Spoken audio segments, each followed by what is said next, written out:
At the back of the room, facing the entry, was a raised level of white marble, veined with royal blue, perhaps 5 feet higher than the rest of the room and 10 feet in depth, running along the entire back wall. 6 steps, made from the same marble as the platform, ran along its entire length, like theater stairs leading up to the stage at the Academy Awards. In the center of the platform sat a heavy white and black marble chair, with a high back and elegant armrests. The chair was simple but conveyed wealth, weight, and solidity, and Kraft had no doubt it was the equivalent of a throne, although it didn't look particularly comfortable. As Kraft took it all in, holding his breath, he heard a familiar voice coming from the right. Omar had it, the hand of God himself. The voice was coming from an archway that led to the palace's largest open-air courtyard, accessible only from this room. Al-Yad was speaking to an underling in Arabic. Kraft crept closer to the archway, sneaking up on it from the side so he could stay out of sight of anyone beyond. He finally reached the edge and peered beyond it, catching a glimpse of the man to whom Al-Yad was speaking. He had hoped this would be Tariq Bahar, but he was not that fortunate. The cult leader's voice was unmistakable, although he had learned to control subtle vibrations in the air, and could give it the power and vibrato that made it seem like it truly was the voice of God. Still speaking, Al-Yad moved into Kraft's line of sight, covered by the billowing white robes and headdress that had become his trademark. Adrenaline surged through Kraft. It was time to strike. He hurled a torrent of pure energy at the man who had killed 18 of his friends in cold blood, and who had promised to kill countless others. Kraft had no way to measure, but was certain this was the greatest amount of zero-point energy he had ever controlled, all directed at a single point on Al-Yad's forehead. The fabric of space itself couldn't contain it, and microscopic black holes punched through space-time a foot in front of the target before evaporating millionths of a second later, fortunately not massive enough to become self-sustaining. Al-Yad's shield had sprung to life to meet these energies before he had any conscious awareness that he and Kraft even shared the same time zone. The man standing 5 feet to the left of Al-Yad burst into flames, but before the pain of this could register or the odor of his burning flesh could fill the air, he vanished into non-existence. The courtyard was plunged into darkness as all matter was annihilated within a 20-yard radius, vanishing entirely, while an outer circle of an additional 15-yard radius beyond began flowing like molten lava. Kraft sensed that Al-Yad's shield was weakening, but the man rocketed into the starry night sky to remove himself from Kraft's focal point. Less than 2 seconds had passed since Kraft's attack had begun. Kraft streaked into the air to follow, barely able to keep up as Al-Yad accelerated to almost 500 miles per hour, flying directly over miles of uninhabited desert before landing. Both men tapped the zero-point field to throw off a path of light in front of themselves. Kraft set down 10 yards behind Al-Yad and launched another strike, but this time his adversary reacted with a strike of his own. Kraft's own shield flashed into existence and instantly began to strain under a torrent of energy that rivaled that found at the sun's core, pinpointed to a single location.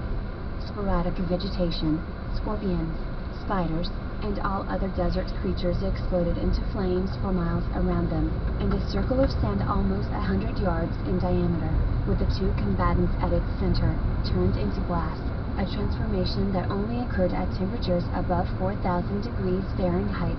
Even the glass's existence was short-lived, as an instant later it vanished into nothingness.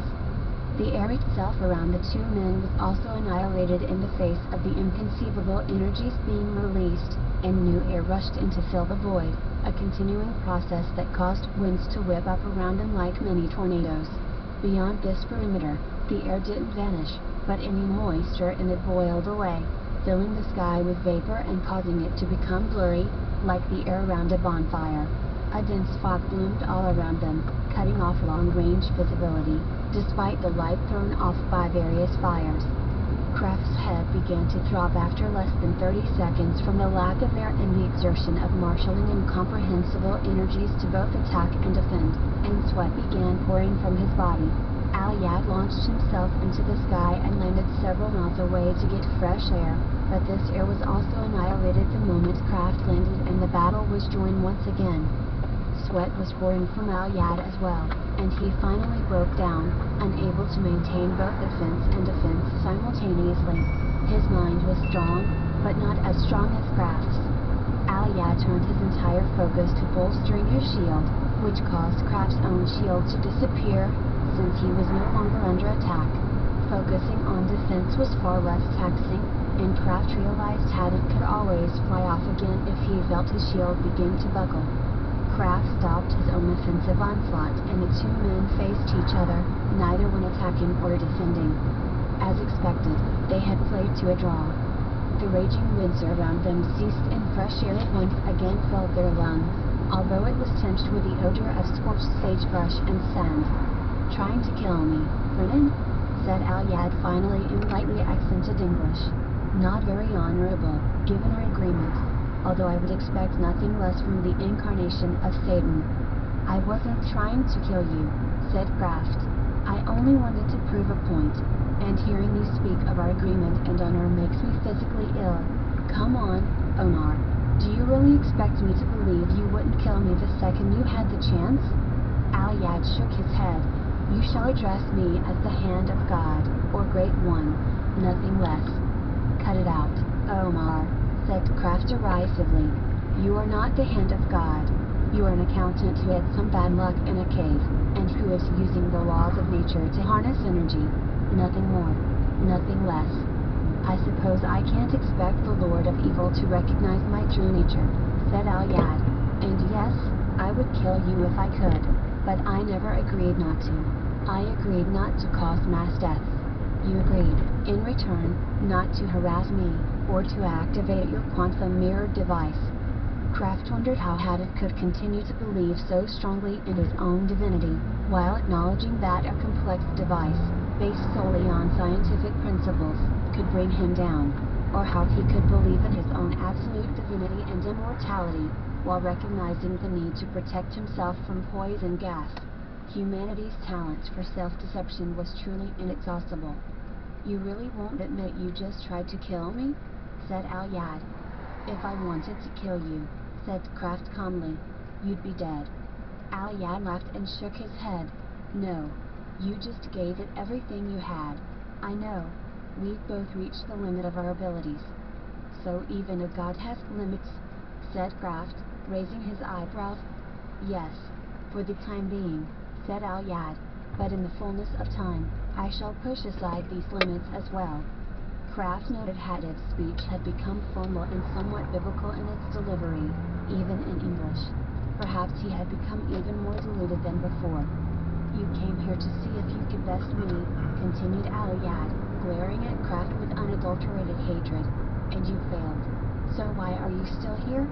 "I've come, not to try to kill you, Omar," he said, wanting to use this name as often as possible to irritate him, "but to get your attention, to remind you that I'm out here, watching, waiting, and that my threat still stands. You can gather whatever following and power you like, as long as no innocents are killed." "The people I shall kill are not innocents," said Haddock. "They are infidels. They deserve the justice that I shall grant them." "Come on, Omar," snapped Kraft. "You know what I mean." "So you've elevated your skills," said Al-Yad. "I guessed why you had such great interest in Alyssa Aronson right away, of course. I see that this Jewish whore of yours managed to do what you've long wanted." Kraft bristled at the way he spoke of Alyssa, but forced himself to let it go, for now. "She finally helped you achieve the self-belief necessary to match a god," continued Al-Yad. Then, with a humorless smile, he added, almost, "If I were truly Satan, why would I need the help of a hypnotist? We both are not of this realm, but we exist in this realm now, so we are burdened by some of its rules. You know this as well as I do." Interesting, thought Kraft. So this was how he justified the inconsistencies in his logic. "You came here to learn if your new power was enough to kill me," said Al-Yad, "and I have to ask myself, why? And the answer I get is that you're enjoying this level of power too much. I don't think you activate your device no matter what now. Because now that you've tasted the ultimate power, there is no way you would ever consider ending your own existence. Kraft shot him a condescending look. I knew before you became a mass murderer, Omar. And I liked you. But you've become nothing more than a pitiable, raving psychotic. You don't know the first thing about honor, or about me. It is true that I am not eager to die, but violate the rules I've laid down and I won't hesitate. You are convinced that you are Satan. Would Satan hesitate to do whatever was necessary to bring down the hand of God? Think about it. Test me, and you'll be dead soon afterward.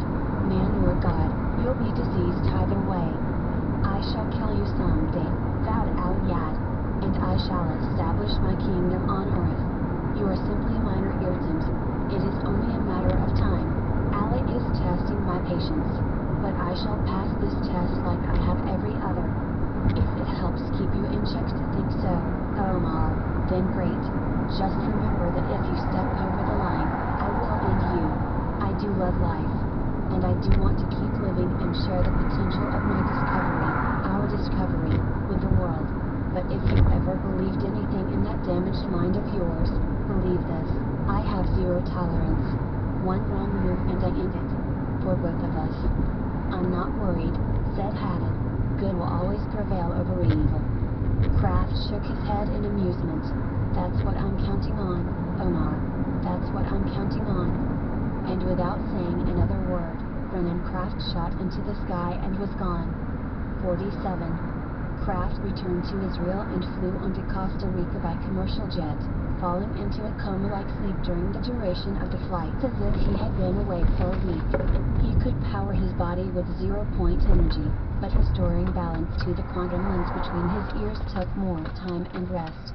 His mind needed the recharge that only extended sleep could provide, perhaps allowing it to temporarily reunite with the mind of the Creator while in this unconscious state.